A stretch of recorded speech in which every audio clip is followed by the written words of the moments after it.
আসসালামু আলাইকুম। আপনি যদি আপনার পিসি থেকে কোনো সফটওয়্যার পার্মানেন্টলি ডিলিট করতে চান, সেক্ষেত্রে যেটা করতে হবে, সবার প্রথমে আপনার পিসির সেটিংস অপশানটিতে যাবেন। দেন সেটিংসে আসার পরে আমরা এখান থেকে অ্যাপস নামে যে অপশানটি আছে সেই অ্যাপস অপশানটিতে যাব। দেন এখান থেকে আমরা দেখতে পাচ্ছি আনইনস্টল অ্যাপস, এই অপশানটিতে যাব।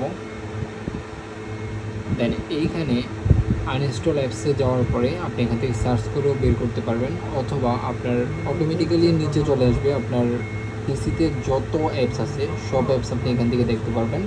দেন আপনি এখান থেকে খুঁজতে পারেন, সার্চ করেও খুঁজতে পারেন যে কোন অ্যাপসটা আপনি ডিলিট করতে চাচ্ছেন। সো আমি এখান থেকে জাস্ট আপনাদেরকে একটা আনইনস্টল করে দেখাই, তাহলে আপনারা এই যে বুঝতে পারবেন।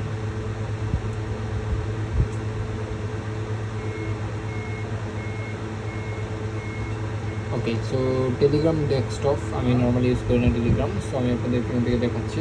এখানে থ্রি ডট আইকনটিতে ক্লিক করবেন, দেন এখান থেকে আনইনস্টল সেকশানে ক্লিক করবেন, দেন এখান থেকে আনইনস্টল অপশানটিতে ক্লিক করে দেবেন। দেন কিছু সময় এখানে ওয়েট করলে আমরা দেখতে পাবো যে টেলিগ্রামটি কিন্তু আনইনস্টলেড হয়ে গেছে। সো দেখতে পাচ্ছেন টেলিগ্রাম কিন্তু আনইনস্টল হয়ে গেছে।